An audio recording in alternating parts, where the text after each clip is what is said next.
ஸ்ரீமத் தேவி பாகவதம் 4வது ஸ்கந்தத்துல 8வது அத்தியாயம் பார்க்கிறோம். 7வது அத்தியாயத்துல ஜனமேஜயன் வியாசன் கிட்ட நிறைய கேள்விகள் எல்லாம் கேட்டார். நரநாராயணர்களும் பிரகலாதனும் தம்மில யுத்தம் நடந்தது எதனால அப்படின்னு எல்லாம் கேள்வி கேட்டார். இப்ப அதுக்கான பதிலாக்கும் இந்த அத்தியாயத்துல சொல்லப்படுறது அப்படின்னு பார்க்கிறோம்.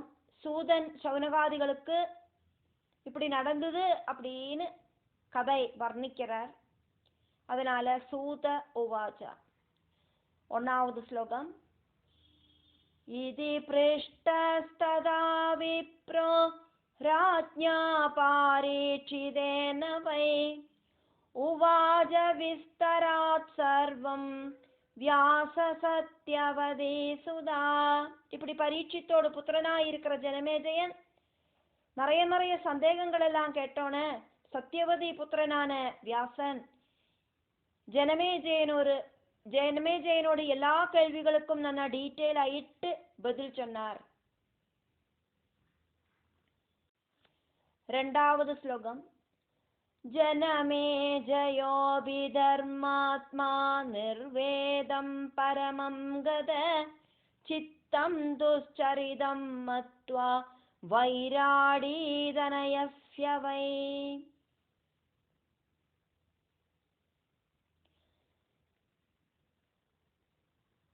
ஜனமேஜயனோடு அப்பா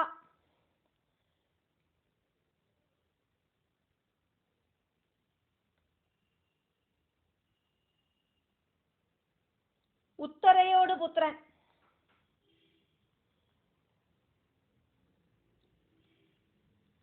அர்ஜுனனோடு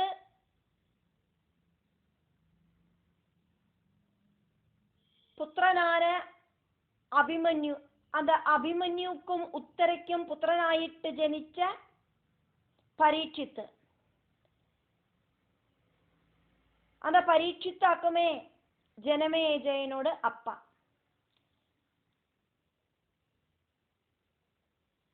தன்னோடு அப்பாவான பரீட்சித்து ரொம்ப நல்லவராக்கும் இருந்தா கூட ஏதோ ஒரு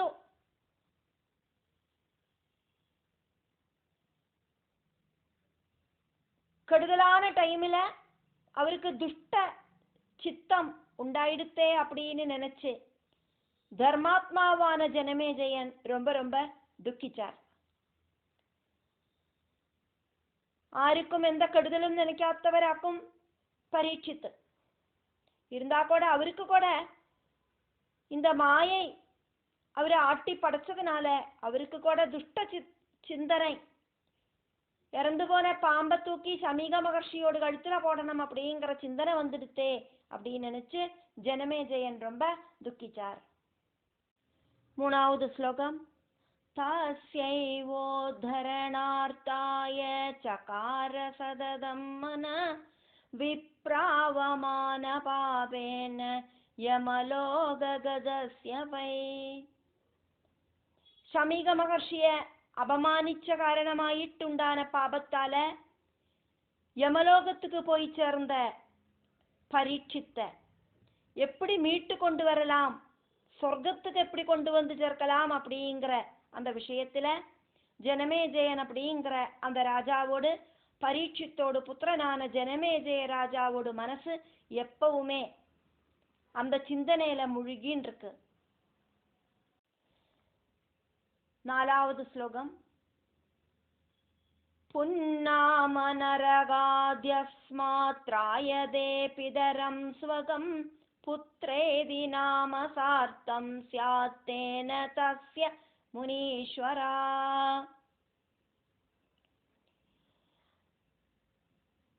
சூதனாக்குமே இங்க சௌனகாதிகளுக்கு கதை சொல்லின்னு இருக்கார். அதனால சௌனகாதிகளை கூப்பிடுற, சௌனகாதிகள்னா சௌனகன் தொடங்கின நிறைய முனிகள் அங்க இருக்கா. சௌனகன் அப்படிங்கிற முனி தலைமை தாங்கிற நிறைய முனிகள் அங்க நைமிஷாரண்யத்துல இருக்கா. அவளெல்லாம் சேர்த்தியாக்கும் இங்க ரிஷீஸ்வரர்களே அப்படின்னு கூப்பிடுறது. എന്നിട്ട് சொல்றார், பும் அப்படிங்கிற பேர் இருக்கிற நரகத்திலேருந்து தன்னோட அப்பாவை காப்பாத்துறவனுக்கு மட்டும்தான் புத்திரன் அப்படிங்கிற அந்த பதம் மீனிங்ஃபுல்லாயிட்டு தீரும் அப்படின்னு சொல்லுறார்.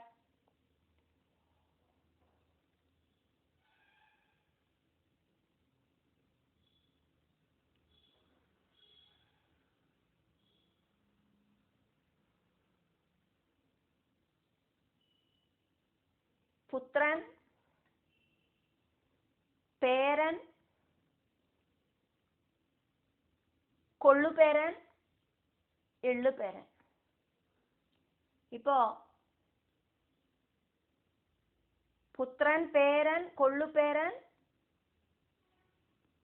எள்ளு பேரன். அப்ப 5 தலைமுறை.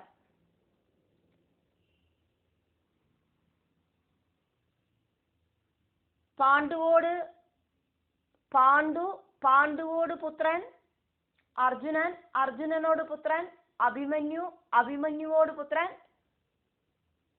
பரீட்சித்து, பரீட்சித்தோடு புத்திரன் ஜனமேஜயன். 5வது தலைமுறையில இருக்கிற பாண்டுவோடு 5வது தலைமுறையில இருக்கிற அந்த வம்சத்துல பிறந்த ஜனமேஜயனுக்கும் இப்படி தன்னோட அப்பாவான பரீட்சித்த நினைச்சு சங்கடப்பட்டது. ஜனமேஜயன் அவரோடு அப்பாவான பரீட்சித்துக்கு இந்த நரகத்திலேருந்து திராணனம் பண்றதுக்கான வழியை செஞ்சு கொடுத்தானாக்கா இவர் 5வது தலைமுறையில இருக்கிறவர் ஆக்குமே. பாண்டுவோடு எள்ளு பேரனாக்கும் ஜனமேஜயன். ஃபர்ஸ்ட் பாண்டு, 2வது தலைமுறை பாண்டுவோடு புத்திரன் அர்ஜுனன், 3வது தலைமுறை அர்ஜுனனோடு புத்திரன் அபிமன்யு, 4வது தலைமுறை அபிமன்யுவோடு புத்திரன் பரீட்சித்து, 5வது தலைமுறை பரீட்சித்தோடு புத்திரன் ஜனமேஜயன். இப்ப ஜனமேஜயன் தன்னோட அப்பாவான பரீட்சித்துக்கு நரகம் அப்படிங்கிறதுல இருந்து ஒரு விடுதலை கொடுக்கறதுக்கு யோசனை பண்ணிட்டு இருக்கார். அப்படி ஜனமேஜயன் 5வது தலைமுறையில் இருக்கிற ஜனமேஜயன் அவரோட அப்பாவான 4வது தலைமுறையில இருக்கிற பரீட்சித்துக்கு சொர்க்கத்துக்கு போறதுக்கான வழியை கொடுத்தானாக்கா எல்லால தர்ப்பணம் பண்ணி அந்த வழியை காமிச்சு கொடுக்கறத, சத்கதியை காட்டி கொடுக்கறத பாண்டு அப்படிங்கிறவர் அவருக்கு பிதிருலோகத்திலேருந்து சொர்க்கலோகத்துக்கான ஒரு மாற்றம் கிடைக்கும். இப்படி தலைமுறை தலைமுறையாயிட்டு இந்த ஒரு பொசிஷன் உண்டாகும்.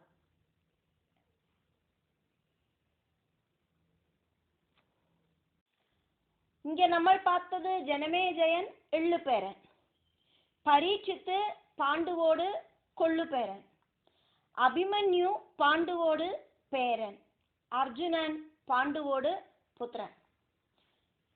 இப்ப 5வது தலைமுறையில இருக்கிற ஜனமேஜயன் அப்படிங்கிற எள்ளு பேரன்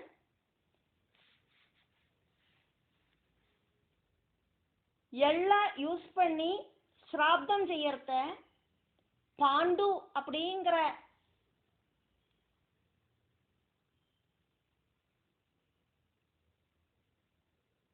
பித்ரு சொர்க்ககதி பிராபிப்பர்.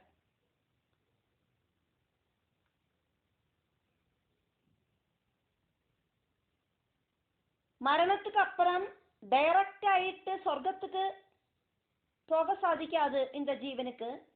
பிதிருலோகத்துல அந்த சூக்ஷ்ம சரீரம் போய் கொஞ்ச காலம் அங்க வசிக்கும். பிதிருலோகத்துல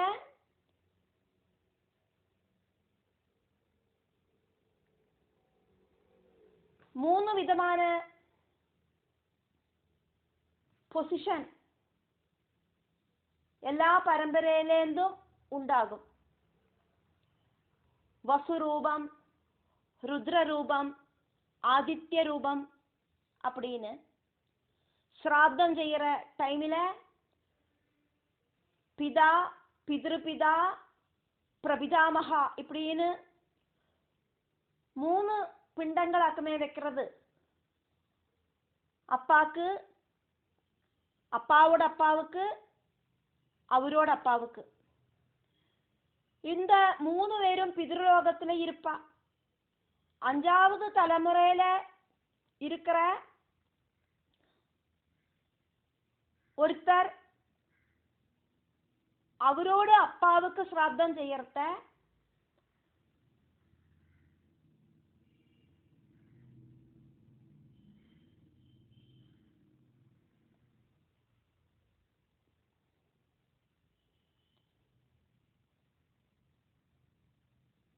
அவரோடு ஃபர்ஸ்ட் தலைமுறையில இருக்கிற கார்னோரு சொர்க்ககதி பிராபிப்பார். அதனால 5வது தலைமுறைக்கு எள்ளுப்பேரன் அப்படின்னு பேர் இருக்கு. இங்க ஜனமேஜயன் எள்ளுப்பேரன். ஜனமேஜயனோடு அப்பா பரீட்சித்து பாண்டுவுக்கு கொள்ளு பேரன்.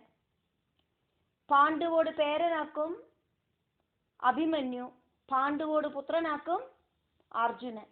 இப்ப ஜனமேஜயனோடு அப்பாவான பரீட்சித்துக்கு சிராத்தம் பண்ணறத மோட்சகதி கொடுக்கறதுக்கு தீர்மானம் பண்ணி அதுக்கான வழிகள் எல்லாம் செய்யறத, பாகவத பாராயணம் எல்லாம் செஞ்சு அந்த மோட்சகதியை கொடுக்கறதுக்கு தீர்மானம் பண்ணறத பாண்டு அப்படிங்கிற அர்ஜுனனோடு அப்பா சொர்க்ககதி பிராபிப்பார்.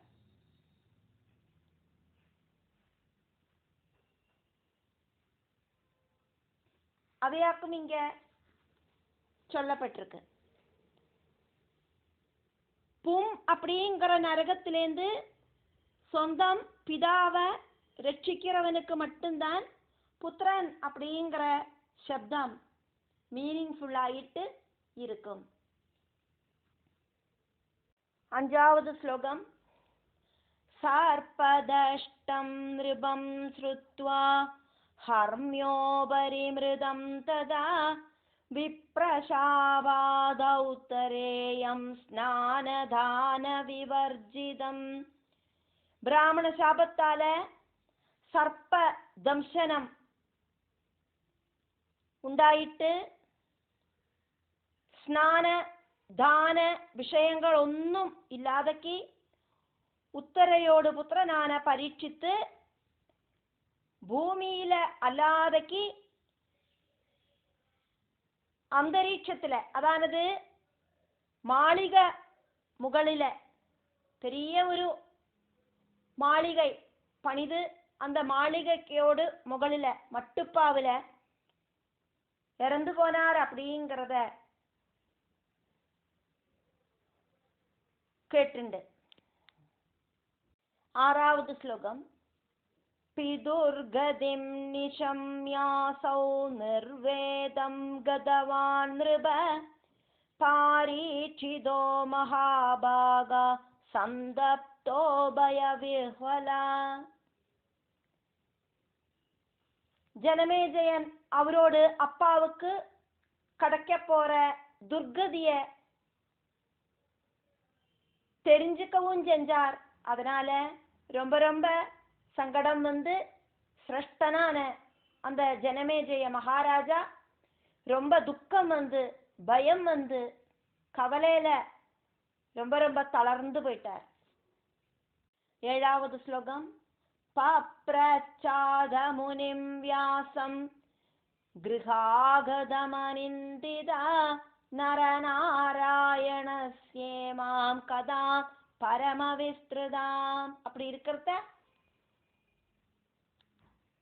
ஜனமேஜயனோடு கிரகத்துக்கு வந்து சேர்ந்த வியாச முனிட்ட அவரு நரநாராயணர்களோட கதைய சொல்லித்தரத்துக்கு ரிக்வெஸ்ட் பண்ணி கேட்டார். அந்த சிச்சுவேஷன் அதனாலேயாக்கும் அங்க உண்டாச்சு.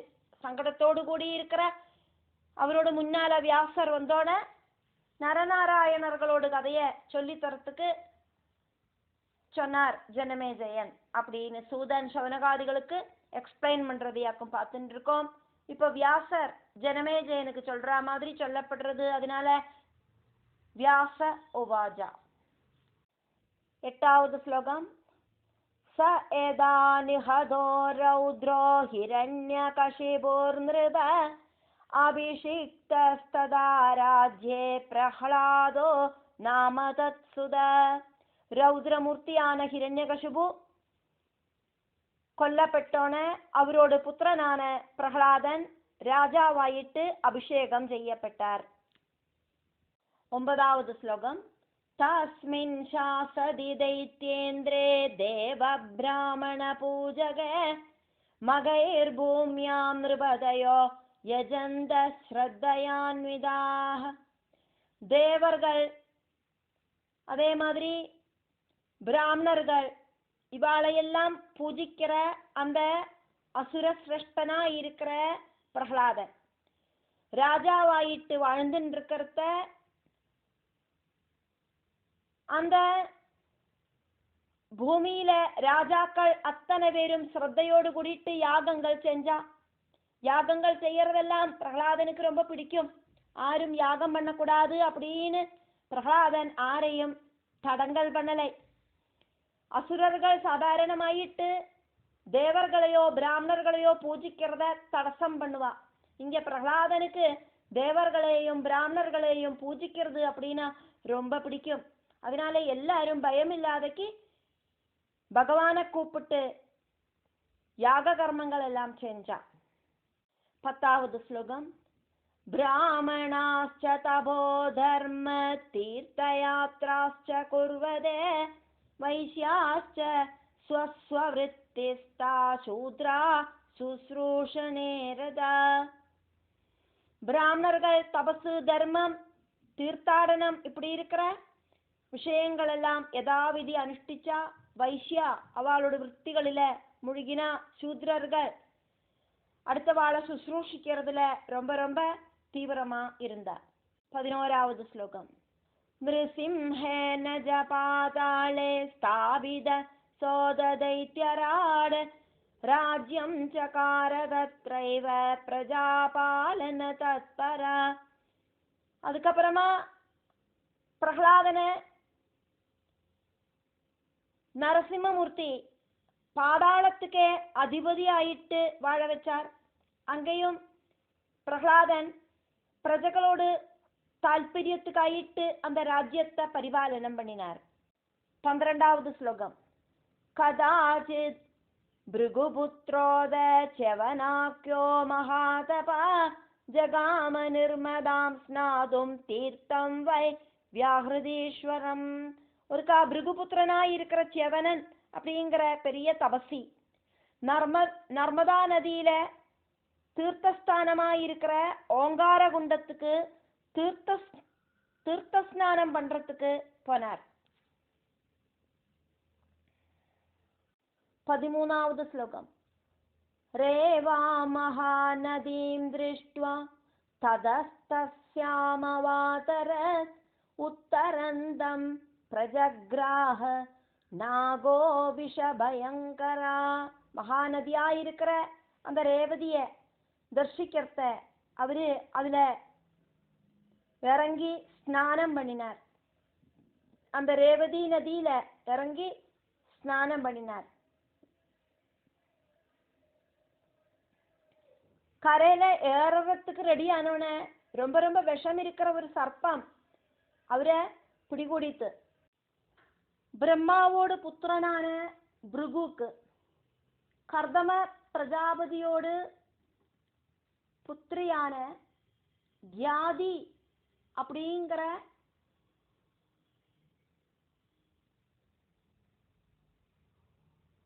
மனைவியில ஜனிச்ச புத்திரனாக்கும் செவனன்.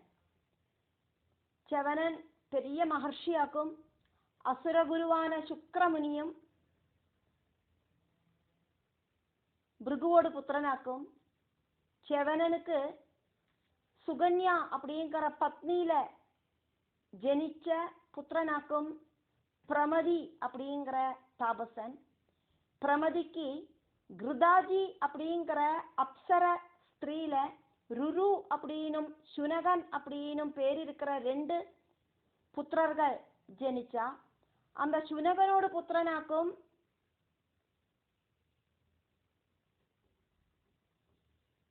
நம்ம பார்க்கிற சௌனக மகர்ஷி. சூதன் சௌனகன் தொடங்கின முனிகளுக்காக்குமே கதை சொல்லி கொடுக்கிறார். அந்த சௌனக மகர்ஷி அப்படிங்கிறவர் சுனகனோட புத்திரனாக்கும். பிருகுமுனியோடு பத்னியான கியாதிக்கு புலோமை அப்படின்னு பேர் இருக்கு.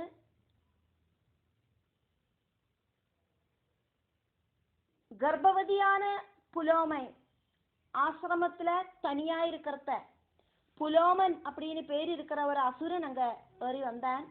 அப்போது பிருகுமுனி வெளியில எங்கேயோ போயிருந்தார். ஹோமகுண்டத்துல புலோமைக்கு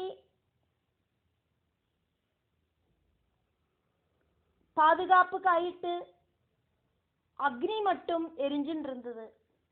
அதிதியாயிட்டு வந்த புலோமனை முனிபத்னியான புலோமை சல்காரம் பண்ணி உட்கார வச்சா. ஆறு வந்தாலும் அதிதி சல்காரம் அப்படிங்கிறது ரொம்ப நல்லதாக்குமே. ஆறு வந்தாலும் அதிதிகளை சல்காரம் பண்ணணும் அப்படின்னாக்கும் முனி சொல்லியிருக்கார். அதன்படி பிருகுபத்னி புலோமனை சல்காரம் பண்ணி உட்கார வச்சா. அழகா இருக்கிற புலோமைய பார்த்தோன அசுரனோடு மனசுக்குள்ள காமம் உண்டாச்சு. இவ்வளோ பெரிய வனத்துல அழகா இருக்கிற இவள் ஆராக்கும் பிருகுவோடு மனைவியாக்குமா அப்படின்னு ஹோமகுண்டத்துல எரிஞ்சின்னு இருக்கிற அக்னிட்ட புலோமன் கேட்டான். அக்னி தேவன் சொன்னார், ஆமாம் இது பிருகுவோடு மனைவியாக்கும் அப்படின்னு. என்னோட பேரு மாதிரியே இருக்கே இந்த பேரும், இவளை என்னோட மனைவி ஆகிறதுக்கு எனக்கு ரொம்ப ஆசை இருக்கு. ஆல்ரெடி நான் இவளை மோகிச்சிருந்தேன். அந்த டைம்லயாக்கும் பிருகு இவளை திருமணம் பண்ணினது. என்னோட ஆக்ரகம் நிறைவேறாம போயிடுத்து. இப்ப இவள் தன்னந்தனியா இருக்கா, அதனால இவளை நான் திருடிண்டு போயிடுறேன் அப்படின்னு நினைச்சுண்டு புலோமன் தன்னோட அசுர மாயையால ஒரு பன்னியோட ரூபம் സ്വീകരിച്ച് புலோமைய எடுத்துட்டு ஓடினான். ஓடுறதுக்கு நடுவுல புலோமையோடு உதரத்துல இருந்த கர்ப்பம் அலசி போச்சு. அந்த குழந்தை வழுக்கி வெளியில விழுந்தது. கோபத்தோடு கூடிட்டு அந்த குழந்தை அந்த அசுரனை ஒன்னு பார்த்தது. அந்த பாலனோடு அந்த பார்வையாலேயே புலோமன் தகிச்சு சாம்பலா போயிட்டான். ரொம்ப ரொம்ப பிரகாசமா ஜொலிக்கிற அந்த குழந்தைய கையில தூக்கிண்டு அழுதுண்டு புலோமை தன்னோட ஆசிரமத்துக்கு திரும்பி வந்தா. அதுக்குள்ள பிருகுமுனியும் அங்க வந்து சேர்ந்தார். எல்லா விஷயங்களும் கேட்டு தெரிஞ்சுட்டார். நீ என்னோட மனைவியான புலோமையாக்கும் அப்படின்னு ஆராக்கும் அந்த அசுரன் கிட்ட சொன்னது அப்படின்னு மனைவி கிட்ட கேட்டார் பிருகுமுனி.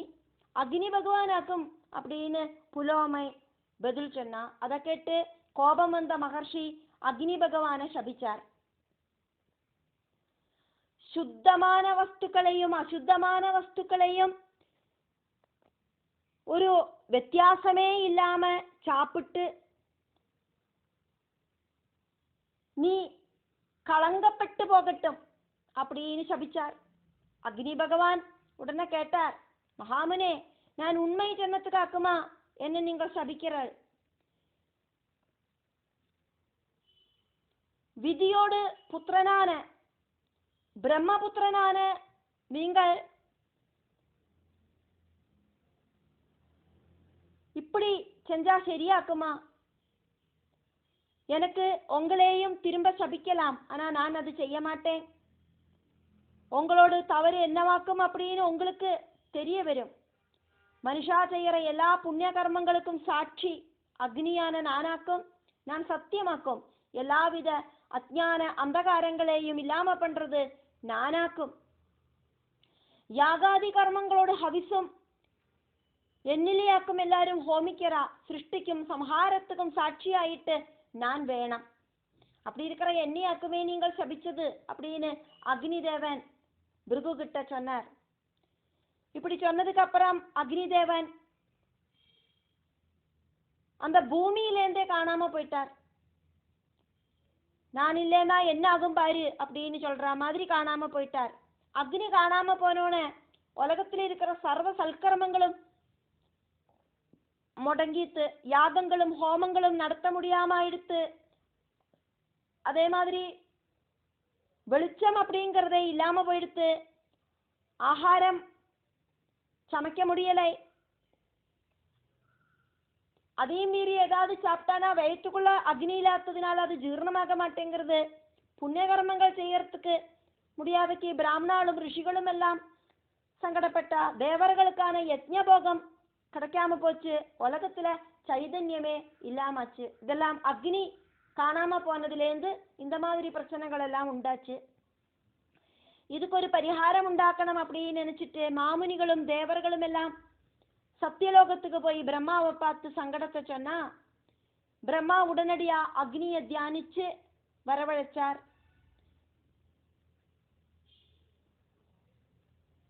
பிரம்மா சொன்னார், புண்ணியாத்மாவான அக்னி பிருகு சபிச்சதுக்கு எதிர்ப்பு காமிச்சு நீங்கள் இந்த உலகத்திலேருந்தே காணாம போயிட்டார். அதனால லோகத்தில் இருக்கிறவா அத்தனை பேரும் எவ்வளவு கஷ்டப்படுறா அப்படிங்கிறத நீங்கள் தெரிஞ்சுக்கலை.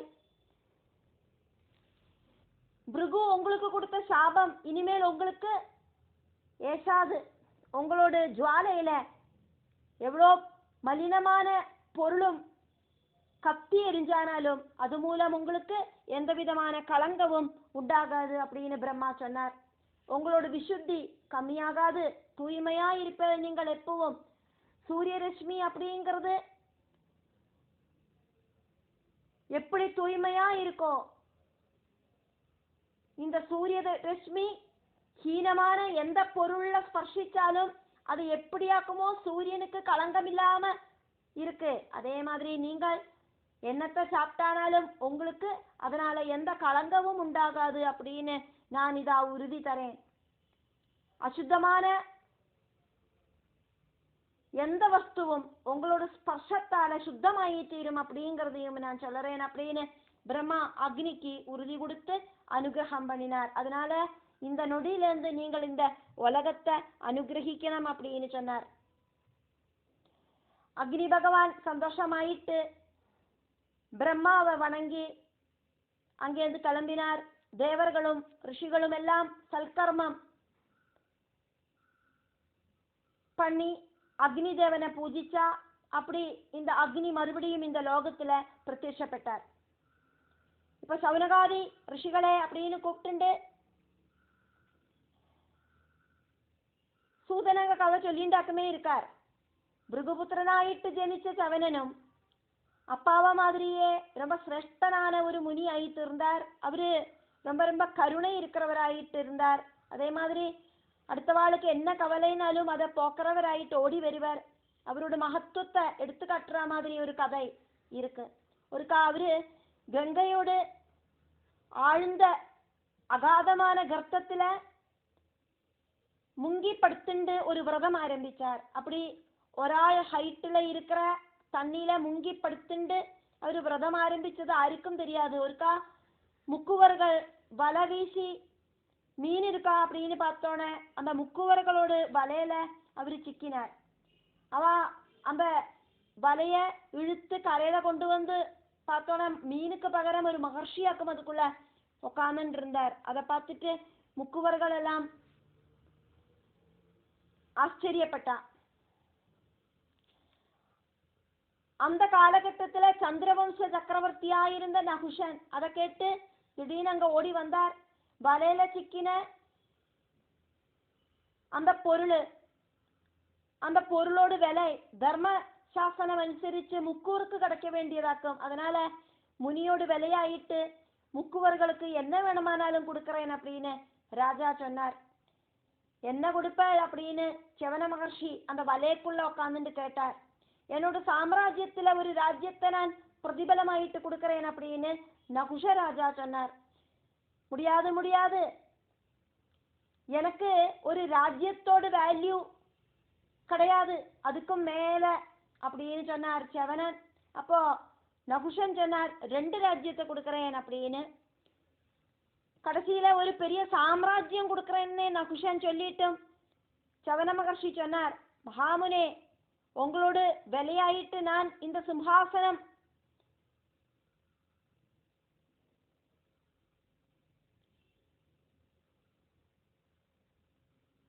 செவன மகர்ஷிட்ட நகுஷன் சொன்னார், உங்களோட வேல்யூ ஆயிட்டு நான் என்னோட சிம்ஹாசனம் இன்க்ளூடா இருக்கிற எல்லா சாம்ராஜ்யத்தையும் இந்த முக்குவர்களுக்காயிட்டு கொடுக்கறேன் அப்படின்னு நகுஷன் சொன்னார். அது போருமா அப்படின்னு கேட்டார். அப்போ செவன மகர்ஷி சொன்னார், ரொம்ப ரொம்ப சிரேஷ்டமா இருக்கிற இந்திர பட்டங்கொடியும் என்னோட வேல்யூக்கு ஈக்குவல் ஆகாது.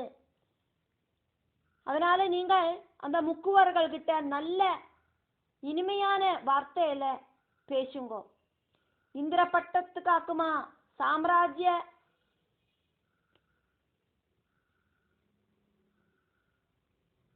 இந்திர பட்டத்துக்கோ சாம்ராஜ்ய விஸ்திருதிக்கோ ஒரு நல்ல ஒரு வாக்கோடு வேல்யூ இல்லை அப்படிங்கிறத நீங்கள் தெரிஞ்சுக்குங்கோ அப்படின்னு செவன மகர்ஷி சொன்னார். இந்திர பட்டம் வேணுமானாலும் கொடுக்கறதுக்கு நீங்கள் ரெடி ஆனாலும் அதுக்கு என்னோட வேல்யூ ஈக்குவல் ஆகாது அப்படிங்கிறதையாக்கும் இங்க செவன மகர்ஷி சொன்னார். அதனால ரொம்ப ரொம்ப இனிமையான நல்ல வார்த்தைகள் அப்படிங்கிறது இந்திர பட்டத்துக்கு மேல் அப்படின்னு அவரு சொன்னார். அதை கேட்டு ராஜா முக்குவர்கள் கிட்ட ரொம்ப ரொம்ப சாஃப்ட் ஆயிட்டு நல்ல நல்ல வார்த்தைகள் எல்லாம் பேசி முக்குவர்களை திருப்திப்படுத்தினார். அதை பார்த்து செவன மகர்ஷி சந்தோஷமாயிட்டு, என்னோட வேல்யூ நீங்கள் முக்குவர்களுக்கு கொடுத்துட்ட, முக்குவர்கள் கிட்ட ரொம்ப சாஃப்டா நல்ல பவ்யமான லாங்குவேஜில் நீங்கள் பேசினது அதாக்கும் எனக்கு நீங்கள் கொடுத்த வேல்யூ அப்படின்னு சொன்னார். அதுக்கப்புறம் செவன மகர்ஷி அந்த முக்குவர்களுக்கு விசிஷ்டமான தத்துவோபதேசங்கள் கொடுத்து அவளை மோட்ச பிராப்திக்கு அர்ஹராக்கி தீர்த்தார். அந்த அளவுக்கு ஆசிரித வாத்சல்யமும் கருணையும் இருக்கிற மகாத்மாவா இருந்தார் செவன மகர்ஷி. அந்த செவன மகர்ஷியோட கதையாக்கும் நம்ம இங்க பார்க்கிறோம். செவன மகர்ஷியோடு பௌத்திரனாக்கும் நம்ம இதுக்கு முன்னால இருக்கா ஒரு கதையில பார்த்தோம், ருரு. அந்த ருருவோட கதை நம்ம ஆல்ரெடி பார்த்ததாக்கும். செவன மகர்ஷியோடு பௌத்திரனாக்கும் ருரு. கர்ப்பத்திலேருந்து வழுக்கி விழறது அப்படிங்கிற கர்ப்ப செவனத்துவம் காரணமாயிட்டாக்கும் பிருகுவோடு புத்திரனான அவருக்கு செவனன் அப்படின்னு பேரு வந்தது. அவரோட புத்திரனான பிரமதிக்கு கிருதாஜி அப்படிங்கிற அப்சர ஸ்திரீல உண்டான புத்திரர்களாக்கும் ருருவும் சுனகனும் அப்படின்னு ஆல்ரெடி நம்ம பார்த்திருக்கோம். இங்க அந்த செவனனோட கதையாக்கும் நம்ம பார்த்தோம். அதனால நம்ம இதையும் சேர்த்தி பார்த்தோம், அவ்வளவுதான். 14வது ஸ்லோகம். गृहीतो भयभीतस्तु पादाळे मुनिसत्तमा सस्मार मनसा विष्णु தேவதேவம் ஜனார்தனம். பாதாளத்துக்கு கொண்டு போற சமயத்துல பயந்து போன செவனன் அப்படிங்கிற மகர்ஷி மனசுல ஜனார்தனனா இருக்கிற விஷ்ணுவை நினைச்சார். 15வது ஸ்லோகம். संस्मृते पुण्डरीकाक्षे निर्विशोभून्महोरगा न प्रापच्यवनो दुःखं नियमानो रसातलम्. பகவான் விஷ்ணுவை மனசுல நினைச்சோன அந்த மகா சர்ப்பம் விஷமே இல்லாத சர்ப்பமாயிட்டு மாறித்து. அதனால ரசாதலத்துக்கு கொண்டு போர்த்த செவனனுக்கு துக்கம் அப்படிங்கிறது உண்டாகலை, பயமும் உண்டாகலை. 16வது ஸ்லோகம். द्विजिह्वेन मुनिस्त्यक्तो निर्विण्णेनादिशङ्किना मां शपेत मुनिक्रुद्धस्तापसोऽयं महानिधे. இவரு பெரிய ஒரு தபஸ்யாக்கும் கோபிச்சு என்ன சபிச்சாலோ அப்படின்னு நினைச்சிட்டு சர்ப்பராஜா செவன மகர்ஷிய விட்டுட்டார். 17வது ஸ்லோகம். चचार नागकन्याभि पूजितो मुनिसत्तमा विवेशाप्यदनागानां दानवानां महत्पुरम्. சவன மகர்ஷி நாககன்யகளோடு பூஜை சல்காரங்கள் எல்லாம் ஸ்வீகரிச்சு அங்க எல்லாம் நாகலோகத்தில எல்லாம் சஞ்சரிச்சார். அப்படி நடக்கிறத அசுரர்களான நாகர்களோடு அந்த மகாநகரத்துல அவரு வந்து சேர்ந்தார். 18வது ஸ்லோகம். கதாச்சித் பிருகுபுத்திரம் தம் விசரந்தம் புரோத்தமே ததர்ஷ தைத்யராஜோசௌ பிரஹ்லாதோ தர்மவல்சலா. ஒரு நாளைக்கு அந்த மகாநகரத்துல பாதாளத்துல சஞ்சரிக்கிற அந்த பிருகுவோடு புத்திரனை அசுர ராஜாவும் ரொம்ப ரொம்ப தான தர்மங்கள் எல்லாம் செய்யற அந்த பிரஹ்லாதன் பார்க்கறதுக்கான சிச்சுவேஷன் உண்டாச்சு. 19வது ஸ்லோகம். திருஷ்ட்வா தம் பூஜயாமாச முனிம் தைத்யபதிஸ்ததா பப்ரச்ச காரணம் கிம் தே பாதாளாகமனேவதா. பிரஹ்லாதன் சவன மகர்ஷிய பார்த்த உடனே அவரை ஏதாவது சல்காரம் பண்ணி பூஜிச்சார். அதுக்கப்புறமா கேட்டார், நீங்கள் இந்த பாதாளத்துல வரத்துக்கான காரணம் என்னது அப்படிங்கிறத சொல்லுங்க. 20வது ஸ்லோகம்.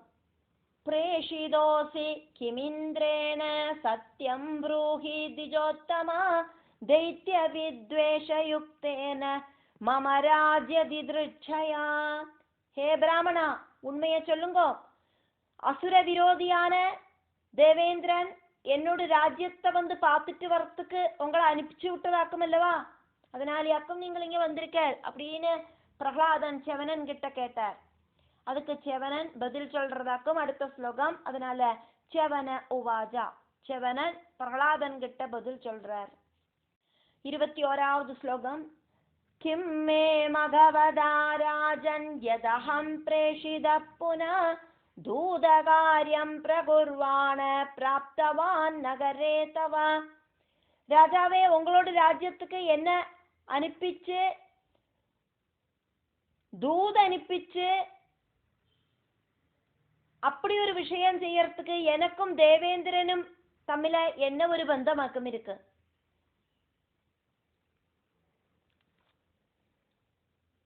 22வது ஸ்லோகம்.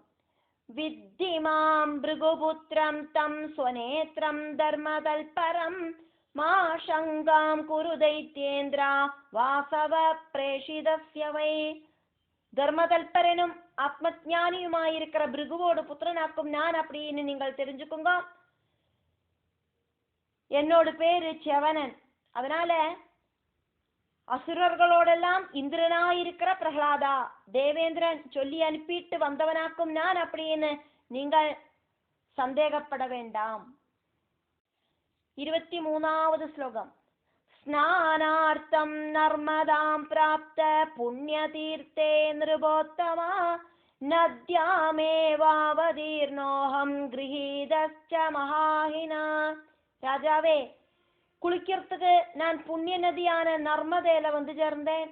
அந்த நர்மதா நதியில இறங்கி ஸ்நானம் செஞ்ச என்ன ஒரு பெரிய சர்ப்பம் பிடிകൂடித்து. ரேவதி நதியை பார்த்தோன்னே எனக்கு அதுல இறங்கி குளிக்கணும் அப்படின்னு தோணித்து. அந்த நதியில இறங்கி ஸ்நானம் பண்ணிட்டு இருந்த என்ன ஒரு சர்ப்பம் பிடிச்சது.